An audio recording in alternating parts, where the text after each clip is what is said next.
Ayan, good morning mga idol. Ulit tayo nagbabalik upang patuloy nating gampanan ang ating pagiging vlogger sa larangan ng social media. Pero kanina mga idol, naputol bigla yung ating tinatalakay dahil bigla akong nalobat. Kaya pagpauman ninyo kung hindi buo yung ating pagbablog kanina. Pero ngayon, pansamantala, tutuloy natin at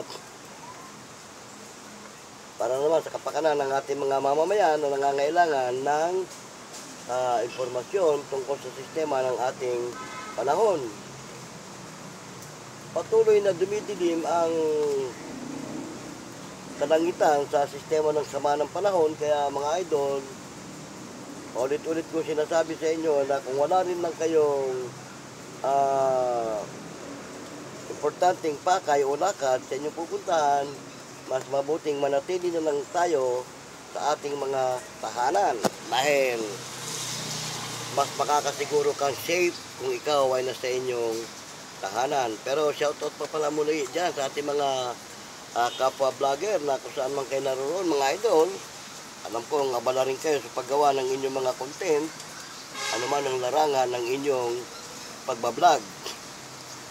Pero shoutout pa rin sa ating mga iba pang mga subscriber dyan, sa ating mga follower. Sana mga idol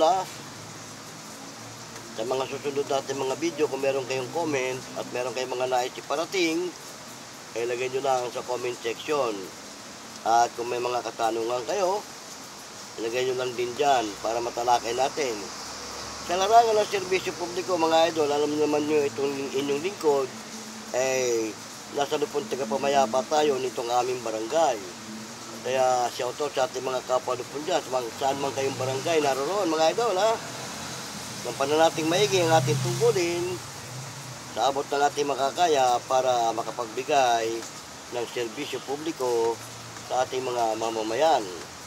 Tayo ang katuwang ng ating pamahalaan sa larangan ng serbisyo publiko. Kaya nga mga idol, kahit na ganito lang itong inyong idol na ang sistema ng pagbablog ko ay puro mga kwento-kwento lang, kahit pa paano nakapaghatid ako ng magandang impormasyon sa ating mga mamamayan. Tulad ngayon na masama ang panahon, ina-advise natin paulit-ulit na mag-ingat tayo mga idol dahil masama ang panahon. Huwag kakalimutang pagdala ng pananggalang sa ulan kung talagang kailangan kayong lumabas at may pupuntahan. Pagdala ng pananggalang sa ulan, halimbawa kapote o kaya payong. Ganun din sa ating mga motorista na may mga importanteng lakad, mag-iingat lang mga idol kasi masama nga ang ating panahon. Oo, hindi ko malaman kung anong signal tayo ngayon, pero kasi may advisory sa cellphone na pumasok kanina na ang dagat daw ay medyo tumataas ang tubig, kaya pinag-iingat ang mga malapit sa dagat. Ganon din ang mga malapit sa mga ilog at iba pa. Yung mga malapit sa mga bundok, baka abutin kayo ng landslide, mas mabuting kung meron mga evacuation area sa inyong mga lugar at inaanyayahan kayo na mag-evacuate, huwag nyo nang tanggihan ito. Para kung ano man ang mangyari, kung malaman ng sitwasyon, safety kayo sa mga lugar na nais pagdalhan sa inyo. Di ba? Tama mga idol? Ganyan na naman tayo bilang mga vlogger, nagbibigay tayo ng informasyon sa ating mga mamamayan, lalo't ganito masama ang panahon. Alam di ba tayo mga vlogger, mga idol, rain or shine, kapag ganito, talaga nagbibigay tayo ng informasyon sa ating mga mamamayan sa larangan ng social media.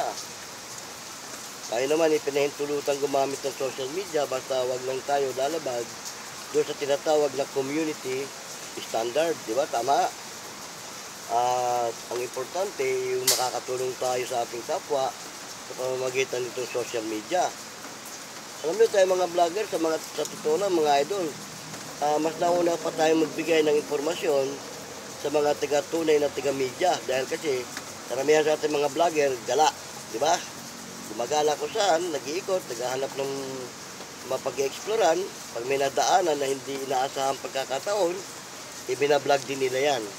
para mapagbigay alam sa ating mga kinaukulan kung ano nangyayari sa kanilang nadadaanan. O, di ba? Tama. Ganun din naman itong inyong lingkod minsan, mga idol, pag may nadadaanan tayong dapat na i-vlog o i-explore, para makarating sa mga kinaukulan, mabigyan ng kaukulang aksyon yung mga pangyayari. Di ba? Tama. Kaya tayo mga vlogger, kahit ganito lang tayo, malaking bagay tayo sa larangan ng social media. Oo. Kaya lang, siyempre, tayo naman na pipitsuging vlogger pa, bagito, hindi pa tayo kumikita sa larangan ng social media. Pero kapag hilig mo ang isang bagay, ay kumita ka at hindi. Kung hilig mo yan na mag-vlog, magparating ng mga impormasyon sa ating mga mamamayan, okay lang din yan. Ha? At the same time, hindi ka man kumikita at sa larangan ng pagbablog, nakikilala ka sa buong mundo. Oo, kasi yung mga pagbablog mo kahit papano naman, tulad ko, alam ko naman wala akong masyadong follower, wala akong masyadong viewer, pero okay lang yun. Ika nga, wala naman nag-umpisa na sumikat agad, di ba? Pero hindi naman natin nahangad na kaya tayo magbablog para sumikat. Hindi ganon.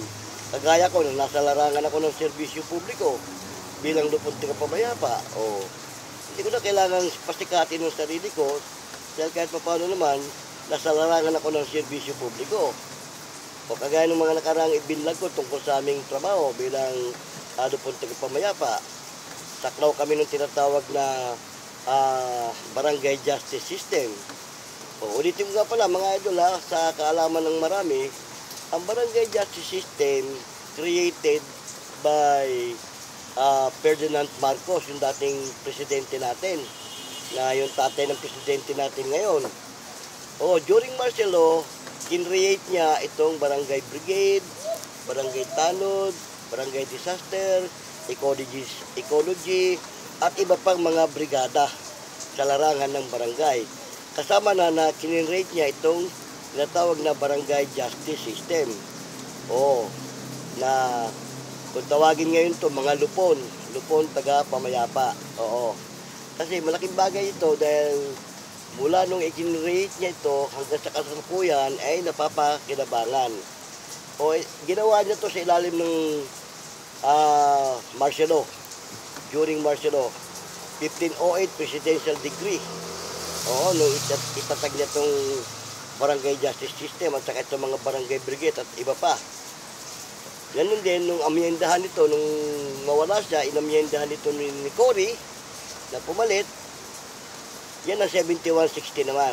Sa ilalim ng 7160 sa bagong amyenda. Kaya ang ating yumaong matandang Marcos, bagamat nawala siya, ay meron siyang iniwang legacy na hindi na ito makakalimutan ng ating mga mamamayan. Bagamat maraming nagtatangkang burahin sa isip ng mga mamamayan ang nakaraang Marcos, hindi na talaga mabuburayan. Lalo ngayon, pumalit na ang kanyang anak bilang presidente, tuloy-tuloy na rin yan. Sana nga lang, yung yapak ng kanyang ama, masundan niya. At sana mahigitan pa niya bilang siya Pangulo natin ngayon. Kaya itong barangay justice system na kasalukuyang napapakinabangan ng bawat barangay, saan mang barangay ay meron nito, malaking bagay ito. Kasi alam niyo ba ang kahalagahan ng barangay justice system? Yung mga usaping pambarangay, yung tinatawag ng mga barangay level case, hindi na kailangan dumating yan sa ating hukuman. Diyan pa lang sa barangay, talagang tinatapos na yan. Kaya lang may mga mamamayan tayo at mga kababayan tayo, kabarangay tayo na bagamat mababaw lang yung kanilang reklamo, gusto nilang palakihin at gustong paabutin sa ating husgado. Kaya minsan, kaming mga lupon, kami mga taga-barangay justice, napipilitan ng certification to file action yung kanilang reklamo. Base na rin kasi sa kahilingan nito ng complainant. Pero ang nangyayari minsan, pag inisyuhan na sila, hindi rin naman nila ito pinuporsyo at nawawalan ng saysay. Mababalitaan na lang din namin, sila out of the barangay, nagkasundo-sundo na. Di ba? Tama. Pero yung ganong proseso, mga idol, pinagpapauna ko na sana, huwag niyong gagawin yun, mali yun. Kasi dumulog kayo sa barangay para ayusin yung problema nyo, para yung reklamo mo Pagkatapos, ayaw mo makipagkasundo, gusto mong i-certification to file action. Tapos, later on, magkakasundo rin pala kayo. Lagi ko na nga ina-advise kung hindi mo rin lang kayang isampa at ituloy ang ngayong reklamo, although meron kang tinatawag na certification to file action, ibukin mo yung respondent na, kung talagang gusto mo makipagkasundo sa akin, habang hindi ko pa isinasampa sa taas ito, balik tayo sa barangay, doon natin ayusin to. Ganon. Para naman, wag masayang yung effort ng mga lupon tagapamayapa na humarap sa inyo, na nag-ayos ng problema nyo. Lalo ka na bilang complainant ka. Ngayon, tandaan nyo mga idol, ang kaso, anumang uri ng reklamo, meron niyang may lapses yan. Within 60 days, kailangan yung reklamo mo, may sampa mo agad at ma-force mo. Dahil pag nag-lapse yan, within 60 days, wala nang saysay. O, di ba? Tama. Kasi mga usaping pambarangay lang naman yan maliban na talaga sa mga case na malalaking kaso na hindi na kailangan dumaan ng barangay, yun. Pero anumang uri ng kaso, ayon sa Presidential Decree 1508, kailangan talaga dumaan ng barangay, maliit man o malaking kaso yan. Kasi kahit hindi saklaw ng barangay justice system ang inyong reklamo, gagawa naman kayo ng referral. Ita-turn over kayo sa mga kinaukulan na kung saan kayo nararapat. Oo, yung tinatawag na barangay consistent, kailangan yun. At hindi ka pwedeng dumirekta ng reklamo sa polis ngayon. Papupuntahin ka rin sa barangay, pakukunin ka ng kumbaga parang barangay certification o yung tinatawag na referral. Ganon. At kami naman, kapag may mga reklamo rito na hindi nangasaklaw ng aming kapangyarihan, nire-refer namin sila sa mga kinaukulan na kung saan sila nararapat. O, di ba? Tama. Yan kasi mga idol ang hindi naunawaan ng ating mga kababayan. Kala nila kung barangay lang yan, ini-ignore ng iba. Sasabihin niya, wala yan, barangay lang yan. O, di ba? Parang ganon. Pero hindi nila alam, malaking bagay yan. Unang-una, kung barangay level lang ang inyong reklamo, ang inyong problema, hindi na kayo magagastusan dito lang sa barangay, kaya na kayong ayusin. Kasi ang first proceeding yan, kapag ka nagreklamo ka sa barangay captain mo na yan, ayusin kayo ng ating barangay captain o kusamang barangay kayo naroon. Then, sa 3 consecutive na paghaharap ninyo, consecutive hearing, at hindi na kayo naayos, ibabato niya kayo sa lupon tagapamayapa sa amin. Oo. Ngayon, pagdating sa amin, ang problema nyo, binato ng aming kapitan, bubuo kami ng grupo yung tinatawag na pangkat tagapagkasundo. Ayan, andyan ang presiding officer na siya mag-preside ng inyong problema. Tapos andyan yung secretary na siyang gagawa ng minute para just in case na hindi kayo magkasundo, i-certification to file action yan, kailangan yung minutes tungkol sa inyong reklamo. Di ba? Tama. At yung isa pang kasama na miyembro, monitoring yon. Isa rin yun sa mag-a-advise sa inyo o magbibigay ng solusyon sa inyong reklamo. O, di ba? Tama? Ganon mga idol. Kaya huwag nung i-ignore ang barangay. Malimit ko nang sabihin niya sa aking programa. O, sana kahit paano nakakakuha kayo ng impormasyon. Sa sama ng panahon natin ito, kahit paano, isinishare ko pa rin sa inyo yung sistema ng trabaho sa barangay. O, di ba? Kagaya ngayon, Saturday ngayon, linggo pala ngayon, wala kaming opisina. Kasi ang opisina ng Lupon Tagapamayapa, Monday to Friday lang. Oo. Saturday, Sunday, wala. Maliban na doon sa mga bantay bayan. O yung tinatawag na barangay police.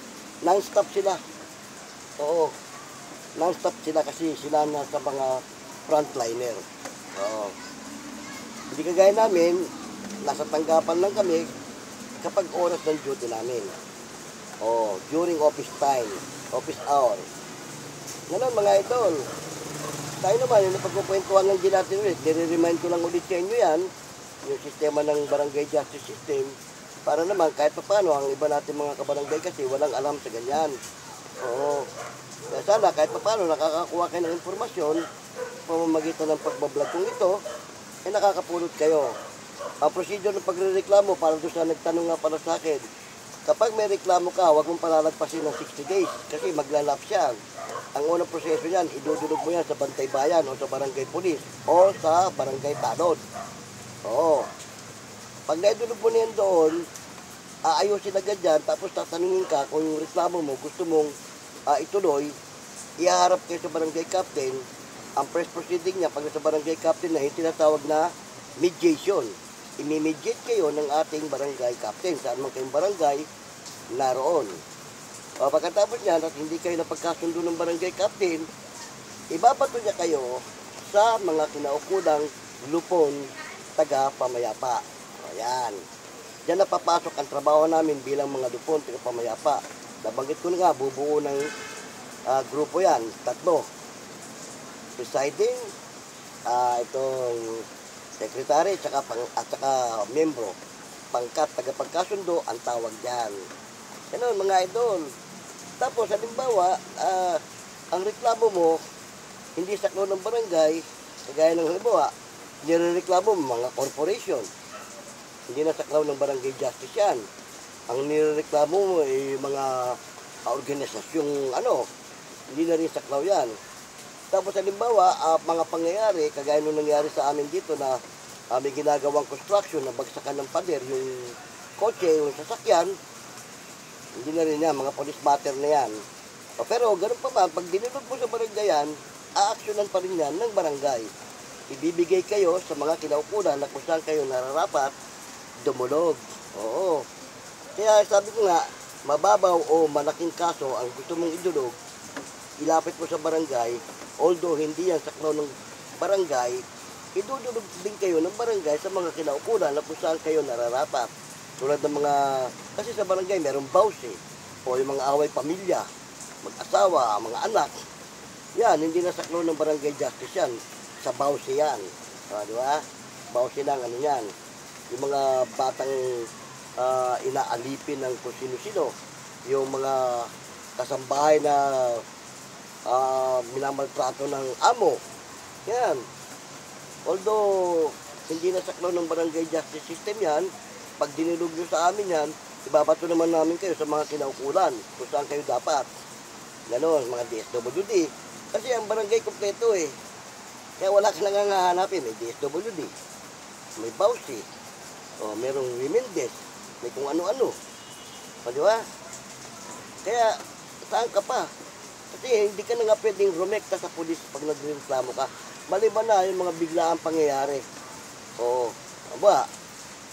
Hindi inaasang pagkakataon, binugbog ka, tapos serious physical ang kondisyon mo. Yan, mga serious physical, hindi nasaklaw ng barangay justice yan. Talagang sa pulis na yan.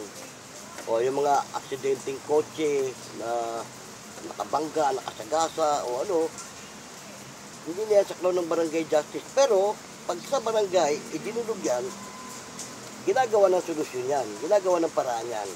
Hindi yan para pabibingi-bingihan lang. Yan ang kagandahan ng barangay. Kaya tinatag ng ating matandang Pangulong Marcos, yan tinatawag na barangay system. Para lahat dadaan dyan. At ang barangay na ang bahala nga na mag-turn over sa inyo o mag-repair sa inyo sa mga kinaukulan na kung saan kayo dapat. Ganon. Yan bagamat pa sa mga panahon, nagkukwentuhan lang tayo, alam niyo naman, itong yung lingkod, wala naman tayong ibang puro kwento-kwento. Ganun lang. Pero i-remind pa rin natin palagi na pasama ang ating panahon ngayon, konting ingat lang. Ingat mga idol. Kung wala rin lang importanteng lakad o pupuntahan, mas manatili na lang sa bahay. Di ba? Unang-una, ang kalaban mo dyan, sakit. Pag naulan ka at nabasa ka, pagmumulan niya ng sama ng katawan, magkakasakit ka. Di ba? Kaya nga, tapos, madulas ang ating karsada, yung ating mga motorista dyan. Di ba? Ingat lang. Lalo na, yung mga rider natin dyan, shoutout sa ating mga idol na rider.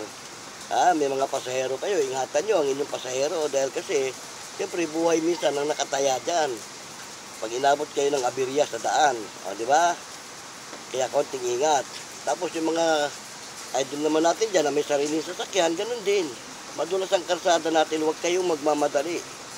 Huwag yung hataw dito, hataw doon ng inyong sasakyan. Dahil pag bigla nagkaroon ng problema, tumapak ka ng preno, nag-apply ka ng preno, madulas ang karsada, may posibilidad na kumagat man ang preno mo, i-slide pa rin yan patungo doon sa babanggaan mo.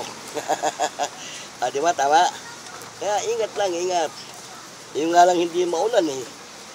Mainit at saka tuyong-tuyo ang kalsada. Pag matulin ang dating mo at nagpreno ka, umi-slide, di ba? Lalo pa ngayong madulas ang kalsada. Kaya konti ingat lang. Tapos yung mga magdala kayo ng pananggalang sa ulan para hindi kayo mababasa. Yan mga idol, tayo naman nagkukwentuhan lang sa mga bagay na may kaugnayan sa larangan ng serbisyo publiko. Tulad ngayon, maulan. Yung mga nagre-reklamo dyan, mga gusto magreklamo sa ating mga kinaukulan, ay pangunahin na ilapit nyo muna sa barangay ang inyong problema. At pag hindi naman nyo na-resolve ng barangay, ibibigay kayo sa mga kinaukulan. Dito sa amin, medyo hindi nagbabago ang sistema ng panahon. Umuulan pa rin. Kaya siguro saan man panig ng ating bansa ngayon, palibasa nga may bagyo, ay walang magandang panahon. Di ba? Tama? Ganun na mga idol. Shoutout pong muli sa ating mga mga mamamayan, mga subscriber, mga follower. Tayo naman nagbibigay lang ng magandang informasyon sa ating mga mamamayan na nangangailangan ng informasyon lalo sa gantong masama ang panahon. Okay na mga idol, kung may mga comment kayo tulad ng sinasabi ko ng malimit, lagay nyo lang dyan sa comment section para matalakay natin. Kung may mga katanungan kayo, lagay nyo rin dyan.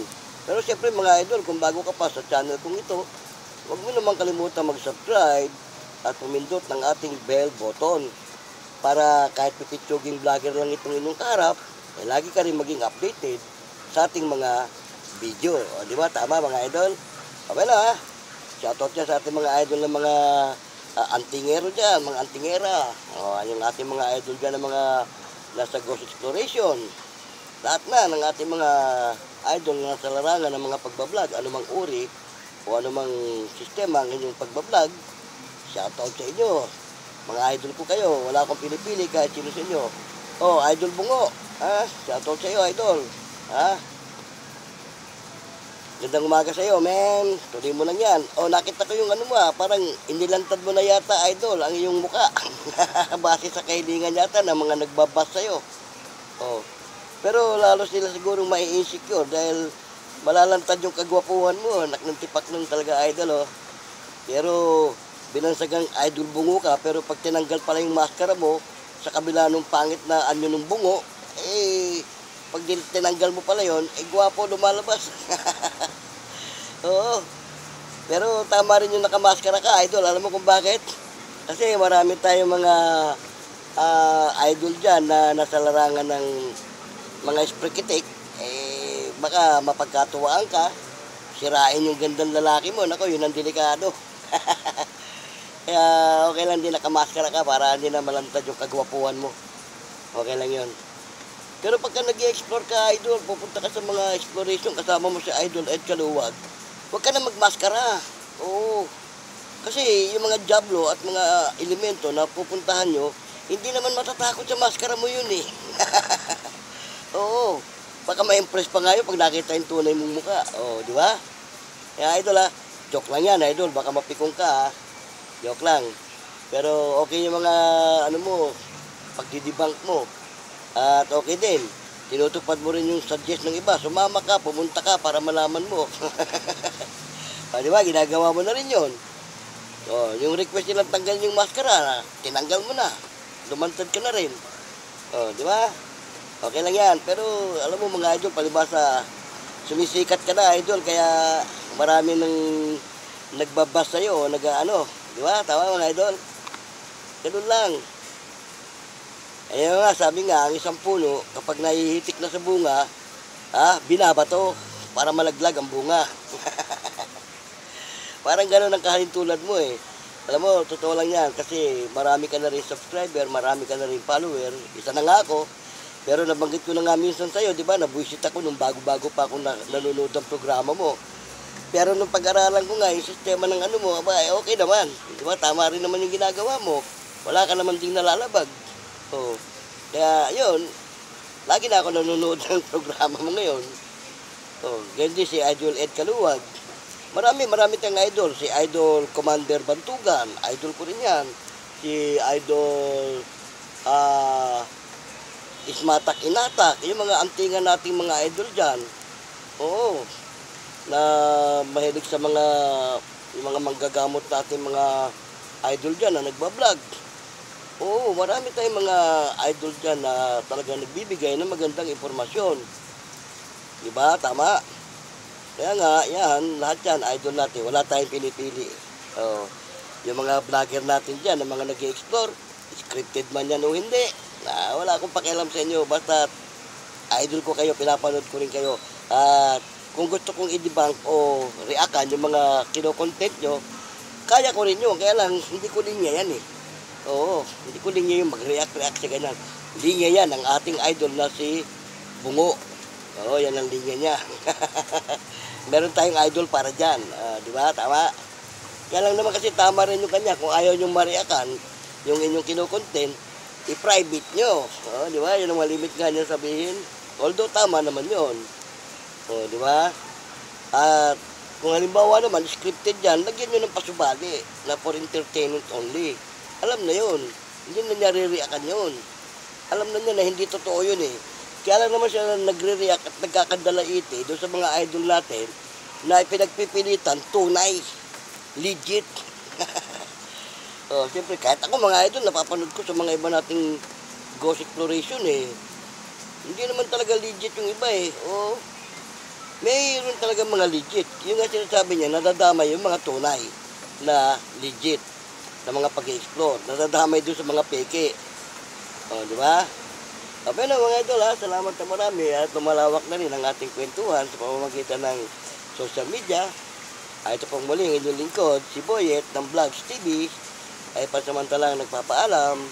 Hanggang sa muli, paalam!